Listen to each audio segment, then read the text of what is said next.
Hello बच्चों, आज की इस वीडियो में मैं बात करूंगा आपके इकोनॉमिक्स के बेस्ट स्ट्रेटेजी प्लान की।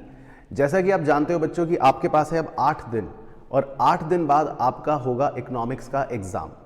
आज है संडे और अभी आपने सारा अपना मटेरियल निकाल लिया होगा, ऐसा मैं मान रहा हूँ। तो देखो बच्चों कि मेरे हिसाब से मैंने एक प्लानर आपके लिए बनाया है, आप इसको फॉलो कर सकते हो अगर आप बिल्कुल स्क्रैच से अच्छे से इकोनॉमिक्स की तैयारी करना चाहते हो। सबसे पहले तो आपको बच्चों मैक्रो इकोनॉमिक्स से स्टार्ट करना है और मैंने आपके डे शेड्यूल को 4 मेन पार्ट्स में डिवाइड करा है। यानी कि आपको 3 से 4 घंटे के 4 ऐसे स्लॉट्स बनाकर दिए हैं या 2 से 3 घंटे के 4 ऐसे स्लॉट्स बनाकर दिए हैं जिसमें आप अपनी पढ़ाई प्लान कर सकते हैं। एक है मॉर्निंग स्लॉट 11 बजे तक का, एक है आपका आफ्टरनून स्लॉट 4 बजे तक का, एक है आपका इवनिंग स्लॉट 9 बजे तक का और एक है बिफोर स्लीप स्लॉट जिसमें आप रात को पढ़ाई करते हैं। इसको आप अपने हिसाब से थोड़ा बहुत ऊपर नीचे भी कर सकते हो, लेकिन पॉइंट ये है कि आप दिन भर में क्या क्या चीज़ें कवर कर सकते हो। इस प्लान को मैंने बहुत ही सोच समझ के आपके लिए तैयार करा है। अब अगर मैं पहले 10 मार्च आज की बात करूं तो संडे वाले दिन आज सबसे पहले आप मैक्रो से स्टार्ट कर सकते हो, जिसमें आप जो सबसे इंपॉर्टेंट चैप्टर है नेशनल इनकम उसको पढ़ाई करना। अब नेशनल इनकम के अंदर जब आप पूरा शाम तक या रात तक पढ़ाई करोगे, एक स्लॉट मैंने इंडियन इको के लिए ज़रूर दिया है ताकि आपका एक टच बना रहे। तो जो लास्ट आपका स्लॉट रहेगा सोने से पहले वाला, उसमें आप 1.5 या 2 घंटे जो भी आपको टाइम मिलता है इंडियन इको का चैप्टर 1 उसको पढ़ोगे। उसके बाद नेक्स्ट डे 11 तारीख को आप नेशनल इनकम पढ़ोगे मॉर्निंग स्लॉट में। नेशनल इनकम तब तक आपको अपना फिनिश करके रखना है। देन उसके बाद आपको अगले 2 स्लॉट्स में मनी एंड बैंकिंग चैप्टर को फिनिश करना है।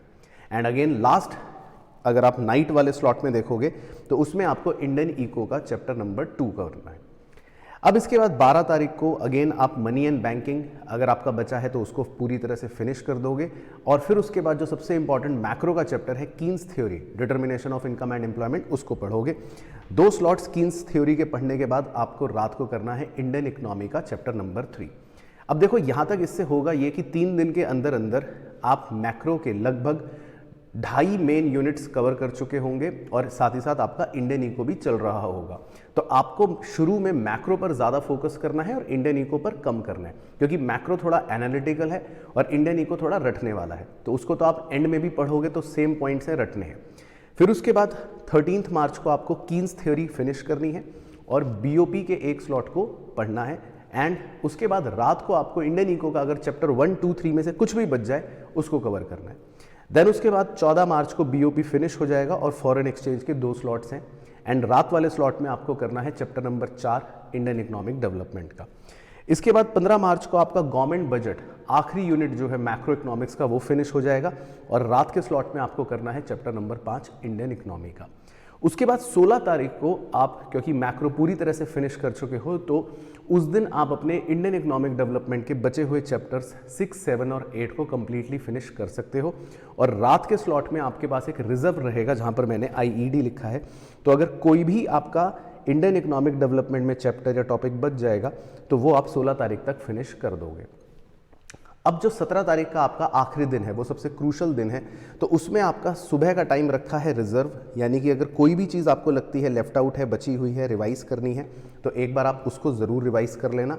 उसके बाद आपका जो स्लॉट होगा लगभग एग्ज़ाम टाइम वाला ही, उस एग्ज़ाम टाइम वाले में आपको 3 घंटे का एक सैम्पल पेपर बाकायदा सॉल्व करना है टेबल चेयर पर बैठकर, क्योंकि ये एग्जाम से एक दिन पहले का मॉक ड्रिल है। इससे आपको कॉन्फिडेंस आएगा, आपको लिखने की हैबिट वापस से आ जाएगी और इकोनॉमिक्स के पेपर का पूरा जो फ्लो है आपका वो बन जाएगा। उसके बाद जो आपका शाम का और रात का स्लॉट बचेगा एग्जाम से एक दिन पहले, उसमें सिर्फ और सिर्फ आपको अगर थ्योरेटिकल पॉइंट्स की बात करूं इंडियन इकोनॉमी के तो मेन पॉइंट्स को रिवाइज करना है। मैक्रो की बात करूं तो सारे कॉन्सेप्ट्स को रिवाइज करना है। नेशनल इनकम के फॉर्मूले हो गए, डिटर्मिनेशन के फॉर्मूले या डायग्राम या शेड्यूल्स हो गए, या आपके मनी एंड बैंकिंग के कॉन्सेप्ट्स हो गए।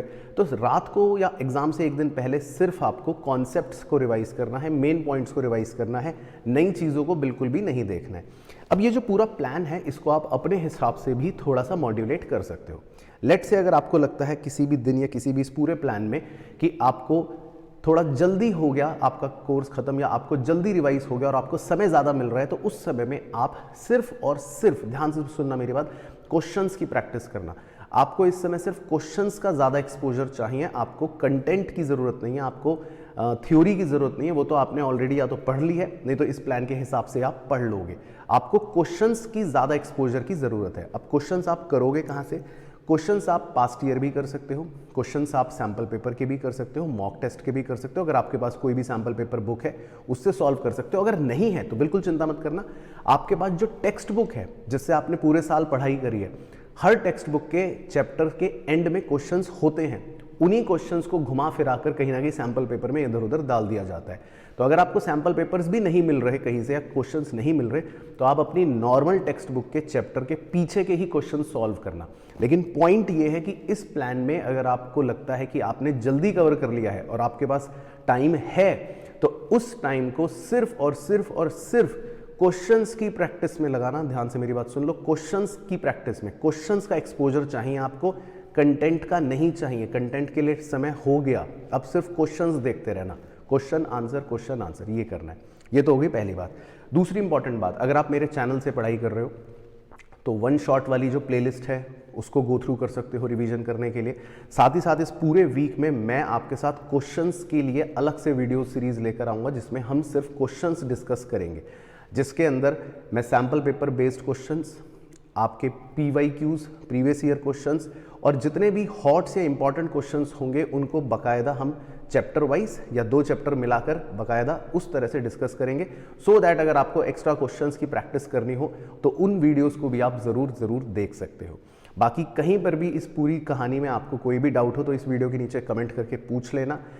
पॉइंट ये है कि अब आपको सिर्फ क्वेश्चंस पे ज़्यादा फोकस करना है। बाकी मेरे साथ अगर आप पढ़ाई कर रहे हो, मैं प्लेलिस्ट इस वीडियो के एंड में आपको लगा दूंगा, यहाँ पर आपको दिख जाएंगी वो प्लेलिस्ट। उन प्लेलिस्ट से आप अपना रिवीजन कर सकते हो। उसके अंदर हर चैप्टर के वन शॉट्स भी हैं, इंपॉर्टेंट क्वेश्चंस भी हैं। बाकी इस हफ्ते के अंदर जो और नई वीडियोस आएंगी हमारी नई प्लेलिस्ट के अंदर, आप उन्हें ज़रूर फॉलो करना, क्योंकि उसमें ही आपके PYQ sample paper questions, important hots question आपके एग्जाम के पैटर्न के हिसाब से मैं कवर करूँगा। Right, all the best. बाकी कोई भी क्वेरी होगी तो नीचे कमेंट कर देना।